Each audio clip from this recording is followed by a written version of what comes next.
Hey y'all, welcome back to Trendy DIY 29, back with another video, back with episode 6 of starting your own sustainable garden.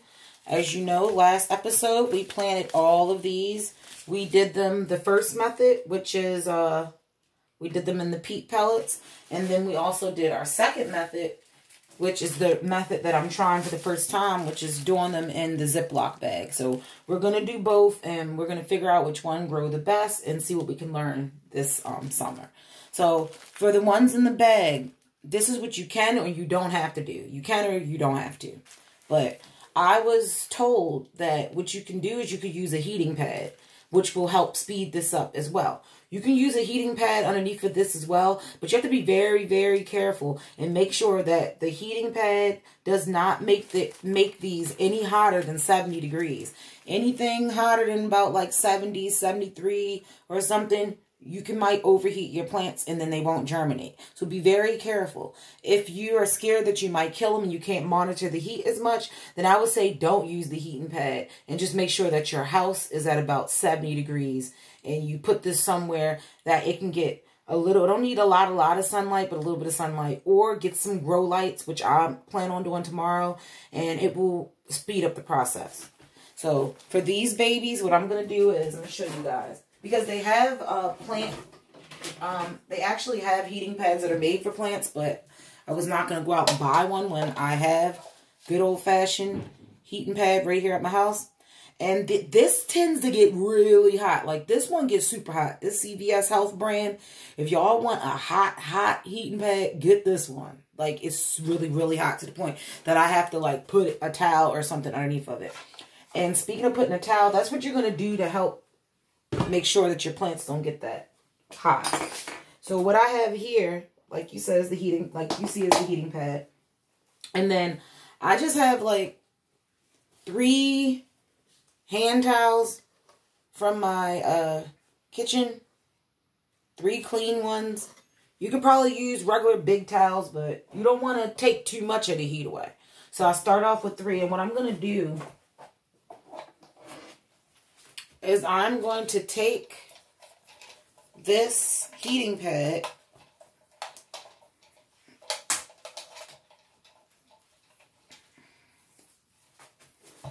and I'm just going to plug this in, guys. And this is what you do, because I don't have enough space to do it and like actually really plug everything in. But let me see.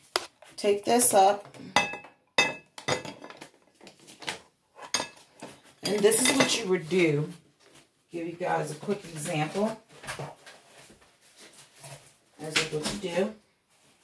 And you would take your heating pad, like wherever your plants are going to be. You want it to be like near a windowsill. Doesn't have to be directly on the windowsill, but near some light.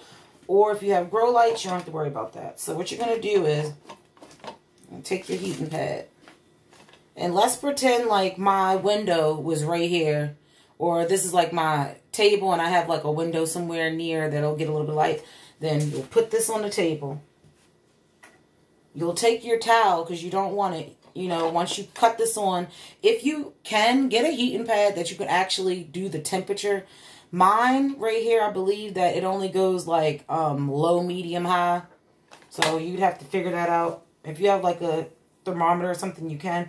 But what I would do is I'd take this and I'd fold it in the sides because you don't need it to be too long. You can fold it in the side, get some extra insulation. Now, I've also heard that you can put styrofoam on top of a heating pad. And the styrofoam, what it does, it will help to pull the heat upward versus putting the heat down, like into the table or down into the cutting board. But I don't have any styrofoam, and I've never done that. I just was told that, so I'm not going to necessarily do that right now.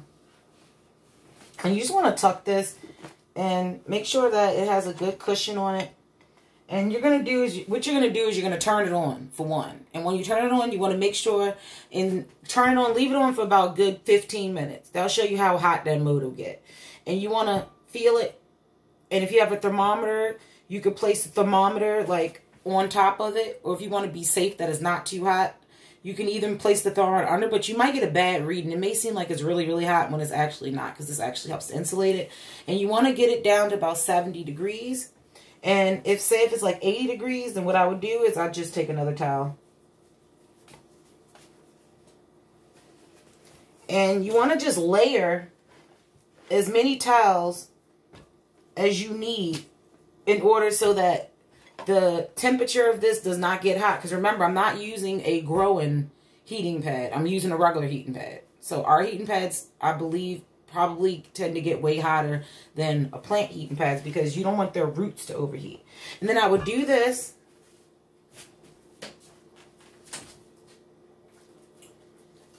And if, say for instance, if you're only doing these, then what you would do is that you just would place these on your warm surface, like so. Then you take another towel, fold mine in, get it nice and comfy, toasty. And you cover this up. And if you had your grow light or something, I wouldn't necessarily use the grow light on this because you can't really see it. Yeah, it'll give off some heat, but grow lights, I feel like will work way better in the other method. And then you would just leave this on. You can put this on a bookshelf. It doesn't need any light or anything because you know seeds start under the ground. And you basically put it in a put it on a bookshelf, put it on your table somewhere where it can't be bothered, and you would just let it go and just make sure you check on it periodically. And you will eventually, once you check on it, you'll lift this up one day, and then you'll see, like, it'll look like noodles. Like, that's the best way I can describe it. It'll look like little noodles. Have you ever seen, what do you call it, like sprouts that you can put on salads? It'll look like a little sprout, like the little white thing hanging out the back of it, and that's how you know when they're ready. But you want to make sure that you check these every day and make sure that they're still moist. You don't want them super wet, because if they're too wet, they will mold. So remember that. And because what this plastic is doing is working as an insulator to keep the heat in. Almost like the equivalent of like when a chicken sits on an egg. Same thing, but in the vegetable world, this is how it works.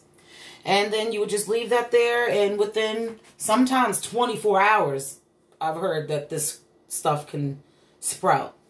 But normally it'll be about like anywhere from maybe 2 to 5 days doing it this way. But most people swear that it's usually around the 2 to 3 day mark. But 2 to 5 days. If you don't see anything by like 2 to 5 days, I'd say still leave it there, still water it, still keep it. You do not want it wet. I mean, like soaked. You want it just damp, okay? Or it'll get mildew and then it won't do well. And this is the first method. And you would just leave that there until you see it sprout. And then once you sprout, you can plant those directly into dirt. Or you can get another one of our little peat pods from the last video. And you can take that little tiny, it's going to be like this big. And you're going to take that little thing and you're going to place it into the soil. And you're going to be real gentle with it. And you can put it directly outside on a windowsill, wherever. And what I probably would do is put one outside and then have one inside. Because I really want to have like a book and start a book. Because you really want to understand what you're doing. And remember that when you're growing stuff, it's trial and error. Certain fruits and vegetables are way easier to grow than others. Certain fruits and vegetables, you literally could just throw it in your yard and it'll come back every year. But then other ones, you take more time and it takes more effort. And some of them are what a lot of farmers or gardeners will call fussy plants, which can be lavender. Can be a very fussy plant. I've actually seen thyme to be a fussy plant, which is weird because usually whenever I see thyme at a store, it's growing wonderful. But for some reason, I tried to grow thyme 2 times before, and it did not come out right. It was a very skinny plant, and then it just died. I've never even really got to use it. But from a little bit of the research I did, I think what I did was that I didn't bury the plant deep enough, and I had it overcrowded because I had it in an herb box. And I had 3 different plants in there. And you know, rosemary can get woody, and it tends to have like some deeper roots a little bit, like, because herbs usually don't have the deepest roots, but rosemary roots are a little bit deeper than most herbs. And I had them all in a pot: thyme, rosemary, and chive. And chive can spread, so if you're going to do chive, put that in a pot just by itself. I would do. You don't want it to spread. It's a very aggressive growing plant. And chive is something that if you literally plant it inside your yard, it will come back every year. You don't have to do anything but like pluck the weeds out. And even with the weeds, it will come back.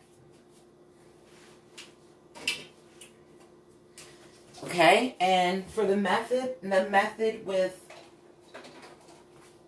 oh crap, I should have left that there, guys, sorry.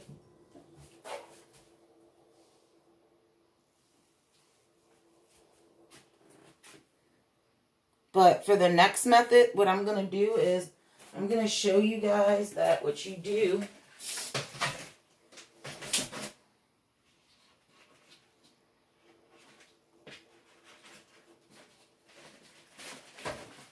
Oh my God.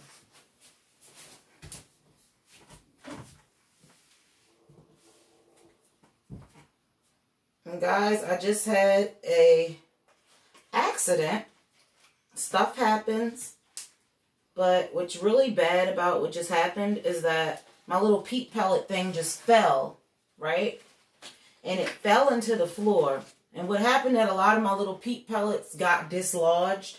So now that whole putting them in order and all of that stuff is really not going to help me because they're all mixed up now. So if you guys are wondering what I'm doing, I'm picking my pellets up off the floor, which sucks. Because I literally just put all the effort in putting them in the right row to know what grows. But the good thing is I've grown a lot of these plants before. So once they get to the size when I'm going to be trying to take them out and to put them into pots, they will 9 times out of 10 be big enough that I will recognize what they are. So if you do what I did, don't fear. Just know that some of your dirt, you may have lost some seeds. So if all of these don't sprout, if you drop yours like I just did, don't fear. Don't say, oh my gosh, I got to start all over again. Because believe me, I could start all over again. I do have some more pellets, but I'm not. As you guys can see, it's a lot of work. So some of the seeds could have popped out. And if they did, then I'll know a few weeks from now because it won't have anything growing in it. But that's the beauty of when we put 2 and 3 seeds in them. Hopefully that if one seed did fall out when I dropped them, then, well, I didn't drop them, but I bumped into it and it slid off because I have like these really slick little bar stools. And you're just gonna... I know you guys can't see me. I'm picking this up, but I'm trying to tell you guys what I'm doing. I'm picking them up, and I'm like moving the dirt around the top of them because I want to make sure that there's enough dirt in them so that if some of the seeds fell out, that at least if there's like one seed left in there, that it will grow better. Now, this is the time when people are probably saying, well, wouldn't it have been better if you would have just put in more seeds and then you would have knew for a fact that you wouldn't have lost any? Yes and no, because then you waste more that way. So remember that. Just pushing them in. You want to keep them pushed down in there. Don't push them from the top though if yours come out, because you don't want to pat it down because it'll take longer for your stuff to come out. But I can see like a lot of these seeds, because by this being wet still, a lot of these seeds are like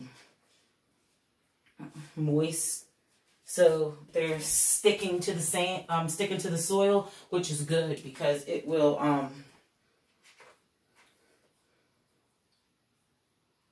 help it to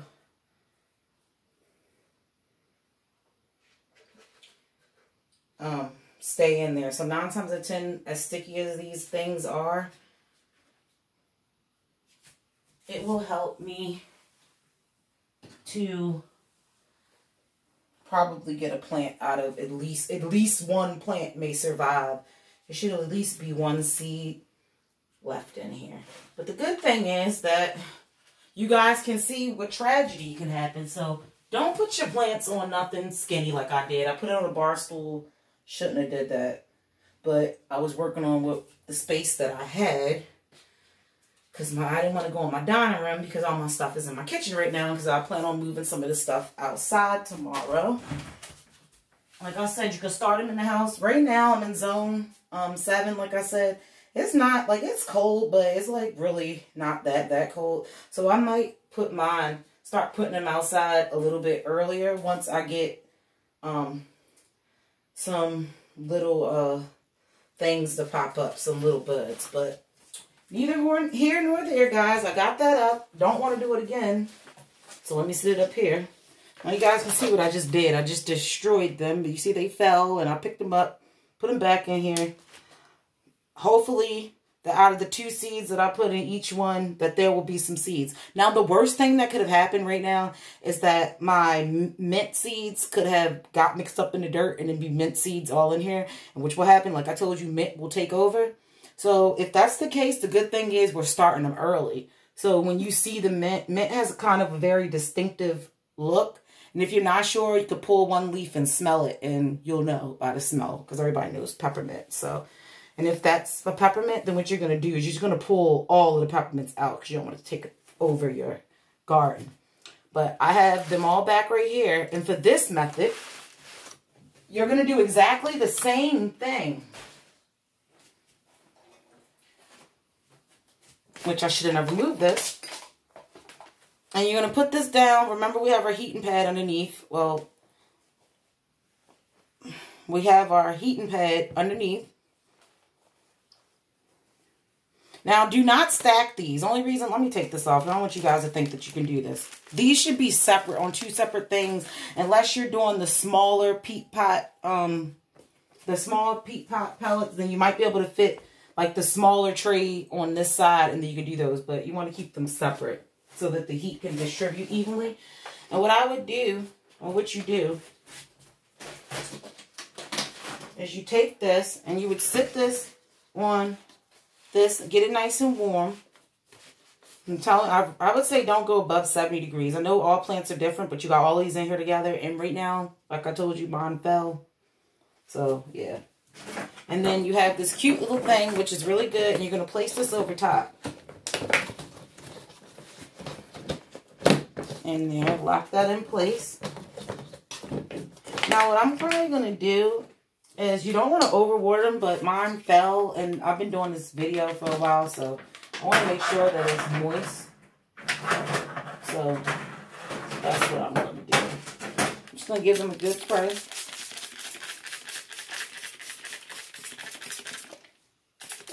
You don't want it wet. You just want it moist. So when you stick your finger in there, you don't want your finger wet. You don't want water pouring out the bottom. You just want them like this, because they will rot. Some of them, like the peas and stuff, with that big pod, it will rot if it's too wet. So, and then I'm just going to put all of these in here.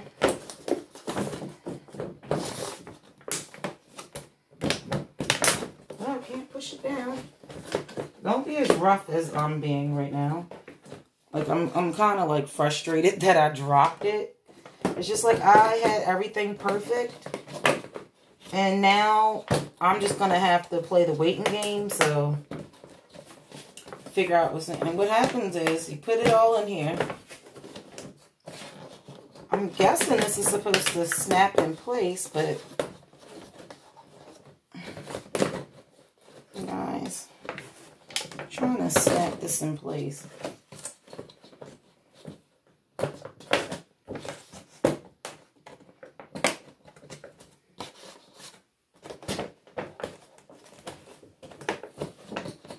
Some people say don't put this on. Some people say do put this on. What this does is it works as like a greenhouse, and it keeps your plants nice and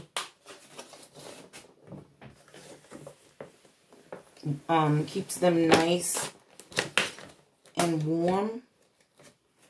So really good. And then the important thing about this, pay close attention, is that once this starts to grow, I don't know why this is not like locking in place. To me, that doesn't seem logical. Let me see if maybe it's a certain way. But I'd be like, why would it be a certain way when it's the same?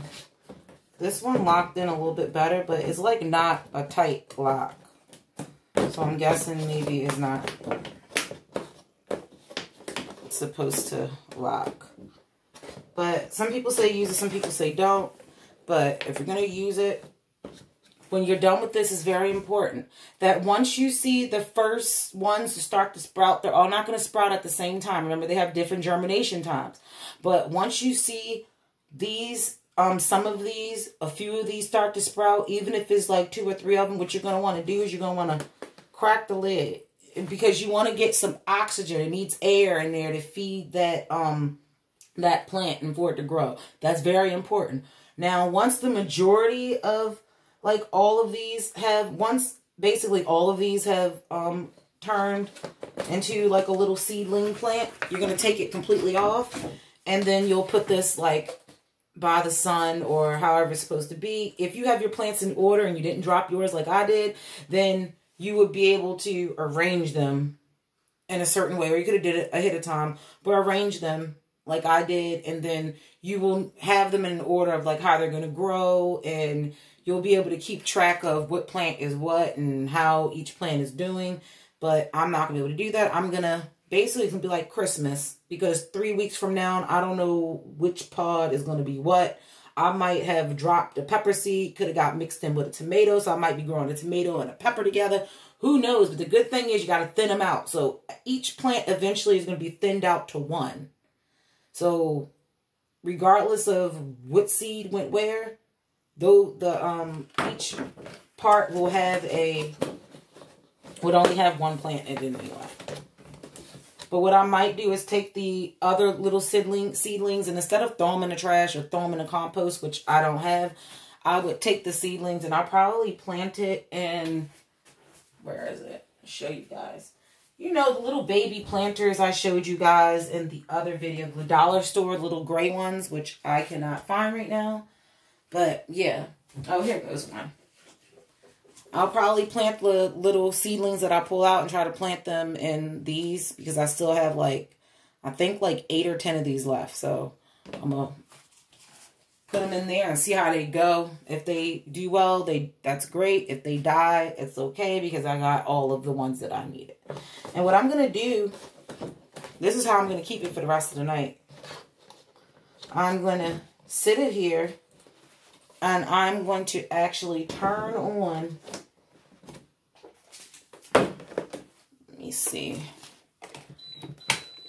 I'm going to turn on this heating pad. I'm going to put it on the temperature.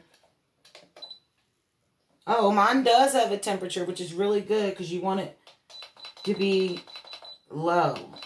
The lowest mine goes is 110. So remember I said I don't want to pass 70. So I got to make sure that this is going to be thick enough to absorb make sure you have enough towels that this is going to be thick enough to absorb the 70 degrees or so. Right now it's saying that my thing is at 80 degrees, which is too hot. So it's going to be heating up. So I got these towels on here, and I'm going to stay down here and hang out for a little while. And I'm going to let my kale and like the collard greens and stuff, I'm going to like make sure that I get the majority of the peppers on here the most. The kale and collard greens don't need as much heat. So got this down. I just do not like how this is not locking in place. And to me, that's like dumb. Like, it's just sitting there. I feel like I bent it up. Or like maybe when I dropped it, it like did something, because you want it to be sealed. And then I'm going to leave this here, and I'm going to let this heat up. And I'm going to come back after about, like I said, 15 minutes, 20 minutes or so. And I'm going to check the temperature and put my hand underneath of it and try to put the same amount of weight with my hands down on once I move this in 15 minutes, come back, put my hands down just on these towels, just at around the same pressure that I would use, just around the same pressure that this container would have sitting on top of it. And I'm going to see how hot it is. And if I think it's over 70 degrees, then I'm going to add another towel, because mine does not go any lower than 110. Right now it's on 101. So we're going to see how that goes. For these have to be put inside of a sandwich bag as well, into a dark place. And I'm going to put these on here, and then I know I have another heating pad somewhere in the house, so I'm going to try to find that heating pad and put these on there as well. And I will be coming back with another video, guys. And like, share, subscribe, and let me know in the comments if there's any questions that you guys have, if there's anything, any type of DIY that you guys want to see that is related to that is related to like my spring, summer stuff that I'm doing right now, because I don't want to go too far off. But even if it is something that's not related, still leave it in the comments, because I may have time and I might do the video, you know. So let me know. And next video, we'll go into planting straight into the pots, which is going to be the spinach, the gourmet blend. I'm going to show you guys how to plant in different designs and how to figure out how you're going to do your pots, because you don't have to just like put some seeds in a pot and that's it. You can plant them in different designs, and you can plant different plants together. So we're going to get into like designing your garden to get the most benefit out of it. And all of these are going to get planted in the next video, which is going to go straight into the pots. And then we have, I'm not sure if I'm going to be able to fit this all in one video, because I'm trying to be very thorough as I can be in these videos, because I know a lot of people have never planted anything. And planting flowers and stuff is one thing, but planting food that you're going to want to eat, you want to get the most healthiest and the best crop that you can, because you don't want to spend 4 months planting something, and then like when you pull out, for instance, your carrot's like 1 inch long. You'll be like, I just did all of this for a 1 inch carrot. So I'm going to try to do the following video after that one, or hopefully the same video. We'll be doing the flowers, which will be fun. And I'll find one of the videos to squeeze in doing a little miniature cat garden. I was going to get him catnip. But catnip makes them like really crazy, energetic. And my cat already is super crazy and energetic, so he don't need any more catnip. But cat grass. And I'm going to look into some different animal friendly ones. And I might put like a little section in my garden that is cat friendly, so that when he comes out there, he can have something to chew on. So thank you guys for watching my channel. Like, share, and subscribe. Check out my website, creativejourney29.com. And I will be back to you guys with another video in the installments of making your own sustainable garden. I hope you guys are enjoying this just as much as I am. And I can't wait to show you guys more.